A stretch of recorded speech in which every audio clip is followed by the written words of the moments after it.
America, Israel और Iran के बीच अभी जंग जारी है। इस जंग में कई लोग अभी तक मारे जा चुके हैं। आइए जानते हैं कि मिडल ईस्ट में तनाव जो चरम पर आ चुका है, इसके चलते इजराइल, अमेरिका ने ईरान के कई सैन्य ठिकानों पर ताबड़तोड़ हवाई हमले किए हैं। जी हाँ, आपने सही सुना कि जिस तरह से हम देख रहे हैं कि चारों तरफ तबाही का मंजर है, लोगों में दुखों का पहाड़ टूट पड़ा है। इस बीच हमें ये खबर सुनाई देती है कि इजराइल, अमेरिका ने ईरान के कई ऐसे सैन्य ठिकानों पर ताबड़तोड़ हवाई हमले किए हैं। साथ ही इजराइल ने हिजबुल्लाह के ठिकानों को निशाना बनाया और लेबनान के रिहायशी इलाकों में व्हाइट फास्फोरस बमबारी भी की। इस बीच ह्यूमन राइट्स वॉच ने चौंकाने वाली रिपोर्ट से एक बड़ा खुलासा किया है।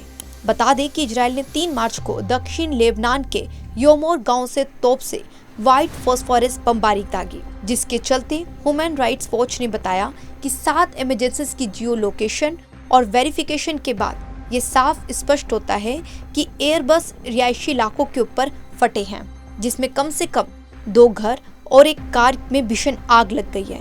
इस हमले के बाद से ये बेहद चिंताजनक विषय बन चुका है। व्हाइट फास्फोरस के इस्तेमाल से सिर्फ आग ही नहीं, बल्कि लोगों को जिंदगी भर जलन, सांस की तकलीफ और भी कई ऐसी गंभीर चोटें हो सकती है। व्हाइट फास्फोरस आखिरकार है क्या? ये एक ऐसा पदार्थ है जो ऑक्सीजन के संपर्क में आने पर एक ज्वाला बन जाता है, जिसका उपयोग धुएं के पर्दे बनाने और युद्ध क्षेत्रों को रोशन करने के लिए किया जाता है।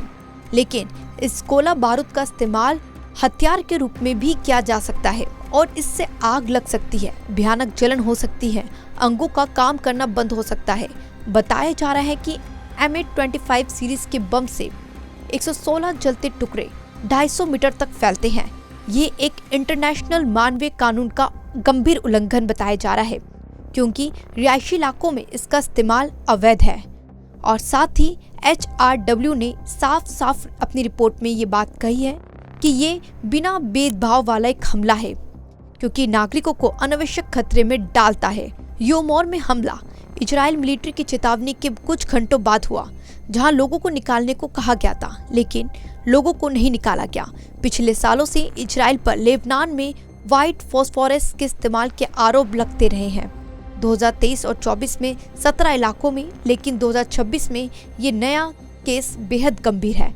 HRW ने इजराइल से मांग की है कि इसको तुरंत रोके और हथियार देने वाले जो देश हैं जैसे अमेरिका, सैन्य सहायता रोके। क्या इजराइल पर युद्ध का अपराध का मुकदमा चलेगा? लेबनान के लोग कितना और सहेंगे? लेबनान के लोगों को किस गलती की सजा मिली? मासूम लोग युद्ध में फंसते चले गए। आखिरकार ये जंग कब रुकेगी और मासूम लोगों की बलि चढ़ते हुए कब रुकेगी? ज्यादा अपडेट्स और जानकारी के लिए जुड़े रहिए और बने रहिए, देखते रहिए पंजाब केसरी।